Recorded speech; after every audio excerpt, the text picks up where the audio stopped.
Fala, meu pessoal, tudo bem com vocês? Estamos com mais um conteúdo, mais uma notícia para vocês.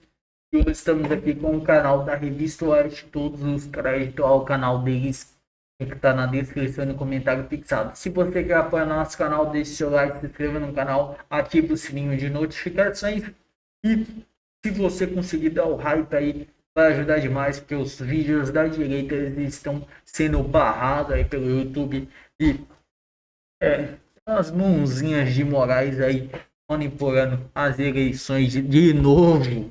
Então deixa o seu hype. Se você quiser apoiar mais ainda o canal, vire membro do canal. E sem enrolações, vamos pro vídeo. E os Estados Unidos anunciaram a revogação do visto da embaixadora do Brasil em Washington, Maria Luísa Ribeiro Viotti. O governo americano informou que a medida foi adotada depois da demora do governo brasileiro em conceder o aval diplomático para a posse de Daniel Pérez como novo embaixador dos Estados Unidos no Brasil. O Departamento de Estado informou que a revogação do visto não significa a expulsão da diplomata. Maria Luísa Viotti poderá permanecer nos Estados Unidos, mas sem um visto válido. O governo americano também afirmou que o documento poderá ser restabelecido caso o Brasil aprove a nomeação do novo embaixador. A decisão foi anunciada 10 dias depois de o Itamaraty negar vistos a 2 diplomatas do Departamento de Estado dos Estados Unidos que viajariam ao Brasil. Até o momento, o Itamaraty ainda não havia se manifestado sobre a decisão do governo americano. Ana Paula Henkel, muito boa noite, seja bem-vinda. Ana, nós mudamos aqui todo o início do nosso programa, bagunçamos a pauta com essa informação nova, muita coisa acontecendo no Brasil, operação da Polícia Federal envolvendo familiares do vice-líder do governo, tem também empréstimos a um assessor do presidente da República, mas essa informação realmente nos pega aqui um pouco de surpresa com essa revogação do visto da embaixadora do Brasil. Quero ouvi-la a respeito, seria mesmo uma retaliação do governo americano? Ana, boa noite. Boa noite, Paula, Ludmila, Piotr, querido mestre Augusto, boa noite à nossa audiência. Paula, assim que a Associated Press deu essa notícia aqui, eu chequei com as minhas fontes em Washington e uma dessas fontes, inclusive muito ligada ao Brasil, a Brasília. E sim, a informação foi confirmada, e o que foi confirmado também, Paula, é que ela perde o visto especial para diplomatas, o visto especial para que ela fique nos Estados Unidos como embaixadora do Brasil em missões oficiais entre Brasil e Estados Unidos, claro, representando o Brasil. Ela continua com um visto normal, né? Aí eu não sei qual a categoria do visto, se é visto de turista ou se é outro tipo de visto, mas não é o visto que a autoriza a permanecer nos Estados Unidos, representando oficialmente o Brasil na embaixada americana. Ela não vai ser expulsa, pode continuar transitando normalmente aqui. Se ela for abordada, ela vai ter outro tipo de visto, talvez o B1 de turista, não sei, que ela tem que voltar para o Brasil depois de 3 meses, se eu não me engano, mas ela agora não é mais considerada a voz do Brasil nos Estados Unidos. E isso, Paula, é muito grave. Isso agora, o Brasil, como a gente, né, acabamos de sair da Copa do Mundo, o Brasil do Lula, o governo do Lula, cavou essa falta. Eles estavam pedindo isso. O Lula fala sempre em diplomacia, em soberania, em conversa, mas ele vem provocando Donald Trump há muito tempo, principalmente quando se trata desses embates diplomáticos. Se olharmos um pouquinho para trás, o visto do Darren Beatty, que visitaria o Brasil até para tratar também de assuntos relacionados às terras raras, o visto dele foi negado, porque foi dito ao Darren Beatty também que ele poderia, se ele quisesse, visitar o presidente Jair Bolsonaro, que na época ainda estava na cadeia, não estava em prisão domiciliar. O visto dele, então, foi negado. Estados Unidos, eles mandaram outro representante para as reuniões sobre terras raras, principalmente com os governadores, e depois os Estados Unidos resolveram simplesmente ficar em silêncio para não escalar essa briga diplomática. Agora vem uma outra questão, que é do embaixador, do nome do futuro possível embaixador americano no Brasil, o Daniel Pérez. O Daniel Pérez, até a sequência já foi invertida. Normalmente, o país autoriza o nome. Com essa carta de autorização, o nome é enviado para o Senado americano. Já com essa carta, o Brasil autorizou e esse nome é sabatinado. Pois, diante da demora do Brasil em aprovar o nome de Daniel Pérez, que é um fiel escudeiro de ninguém mais, ninguém menos que Marco Rubio, trabalhou muitos anos no gabinete do Marco Rubio como senador e é considerado um dos braços direitos do Marco Rubio hoje nos Estados Unidos. Diante da demora do Brasil, o nome do Daniel Pérez foi para o Senado americano e já foi aprovado. Ou seja, o Brasil já sabe que o nome dele foi aprovado e agora o Brasil se resolveu sentar em cima desse nome e não há um embaixador no Brasil hoje, um embaixador americano. O outro ponto, Paula, que talvez tenha sido a cereja desse bolo, foi a negativa dos 2 vistos dos 2 oficiais do Departamento de Estado americano que iriam para o Brasil, de acordo com o governo Lula, para espionar, para interferir nas eleições, para atacar a nossa soberania, essa bobajada toda que já estamos acostumados. Mas a missão oficial era fazer uma série de reuniões, de conferências abertas, inclusive, sobre liberdade de expressão, sobre liberdade religiosa, principalmente, eu soube até de convites desses 2 oficiais a líderes religiosos no Brasil. Eu tive acesso a esses e-mails, que eles queriam entender o que estava acontecendo, o que aconteceu também na pandemia, já que estamos diante agora do escândalo de Fauci. Muitas igrejas foram fechadas aqui a contragosto e de maneira tirânica nos Estados Unidos, e o Brasil negou o visto também para esses 2 oficiais do Departamento de Estado. Ou seja, o Brasil provocou, Paula. O Brasil provocou e provocou muito com a negativa de vários vistos, sem entrar até no mérito, para não me alongar muito, da própria interferência do diretor da Polícia Federal, o Andrei Rodrigues, de maneira ilegal, em operações aqui nos Estados Unidos, quando ele tentou prender de maneira ilegal o Ramagem, o ex-deputado Ramagem, e deu aquela confusão toda. Portanto, Paula, em todas as frentes, os Estados Unidos, os americanos, seguiram o caminho da diplomacia, da conversa de bastidores, mas agora parece que chegou num ponto de ruptura. Adalberto Piotto, boa noite. Seja bem-vindo. Estamos vivendo aí mais uma crise diplomática agora com gigante, Estados Unidos. Piotto, a Ana já listou aí algumas razões, algumas justificativas que levaram aí o governo americano a revogar o visto da embaixadora do Brasil. Agora, entendendo um pouquinho sobre essa demora do Brasil em dar esse aval diplomático para o embaixador Daniel Pérez. Ele foi indicado ainda no mês de junho, Piotto.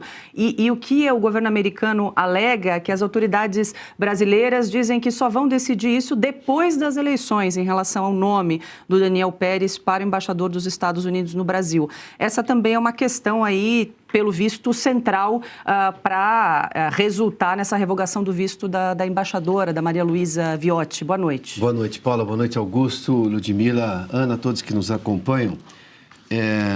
O Brasil está demonstrando claramente que não quer o embaixador da principal democracia do mundo como, digamos, alguém que vai olhar e acompanhar as eleições brasileiras, que precisam ser limpas e transparentes, sobretudo pelo que aconteceu em 2022, com uma interferência pesada do Supremo Tribunal Federal em favor de um lado. Acho que isso está muito claro, todos os brasileiros sabem o que aconteceu em 2022. O Brasil não quer esse acompanhamento internacional. Mas vamos lá. Diplomacia, tem um conceito básico de diplomacia, é de reciprocidade. Reciprocidade funciona a diplomacia, é assim que funciona. Mas tem uma outra coisa que a diplomacia é baseada, é em negociação, é em evitar digamos, confrontos. A diplomacia é justamente para, digamos, contornar problemas, encontrar consensos, soluções, temporárias ou não, para evitar justamente um confronto. Aí vai lá o Brasil e diz o seguinte, nas explicações do governo brasileiro: houve falta de consulta prévia. O governo americano teria não feito uma consulta confidencial ao governo brasileiro antes de fazer essa indicação. Tá, mas espera um pouquinho. O que isso importa para o Brasil? Está aí, esse é o nome do indicado, é uma prerrogativa do governo americano. E por que você não vai aceitar? Porque você não foi consultado, mas nós não somos um país em guerra. Qual é a necessidade de se negar? A outra questão é envio tardio do pedido, Paula. Que a solicitação formal do Ackerman, né, que é o aval, né, do Brasil, teria acontecido semanas após o anúncio público. Tá, mas isso também só piora para o Brasil, para os Estados Unidos, porque eles deixaram de ter um embaixador aqui. O Brasil tinha uma embaixadora lá até outro dia. E convenhamos, no mundo moderno, quantas vezes nesse período o Lula se encontrou com o Donald Trump? Ou seja, uma conversa direta. Qual é o problema? Nenhum. Então, por que o Brasil vai criar um problema em relação a isso? Bobagem. Tem a história do prazo, 18 meses para formalizar uma indicação. De novo, é só os Estados Unidos que, em tese, criaram um problema para eles. Mas, de fato, não criaram problema algum, porque os dois presidentes se encontraram. Sem contar outras autoridades do governo brasileiro e também autoridades do governo americano que tiveram contato direto. Nós estamos no mundo da tecnologia. Um presidente liga para o outro, faz uma ligação telefônica. Nós não estamos no século XVIII, no século XIX, em que o embaixador era o representante daquele país, a comunicação era difícil. Não é nada disso. A verdade é que o governo brasileiro não quer a presença de representantes do governo americano, da maior democracia do mundo, na eleição brasileira. Essa é a postura oficial do Lula. Aí ele fica inventando saídas ou explicações aí de prazos diplomáticos para fazer o que fez. O que fez o governo americano aplicou a lógica da reciprocidade. Então eu tiro o visto, você não tem mais embaixador aqui em Washington. Foi isso. Agora, dentro do tamanho dos Estados Unidos, da importância dos Estados Unidos, da necessidade que nós temos de negociar com a maior economia do mundo, por uma série de coisas, quem é que sai perdendo nessa negociação? Pergunta para todos os setores que são prejudicados pela tarifação, por falta de negociação do governo Lula, se eles estão achando interessante esse tipo de coisa. O governo brasileiro não tem que agir em função dele, ele tem que agir em função do interesse público nacional. Está agindo só com a agenda política do Lula. Esse é o governo que diz representar o Brasil, não está representando. Novamente, a gente está vendo uma perda de oportunidade de abrir negociações e resolver problemas que interessam a nós. Porque a economia americana, olhe para os dados da economia americana, tem lá um problema de inflação, tá? Isso é um problema interno. Agora cresce, o número de investimentos cresce. Nós não, nós estamos aqui patinando. Aliás, digamos, com uma crise contratada a partir do ano que vem por causa dessa gastança do governo Lula.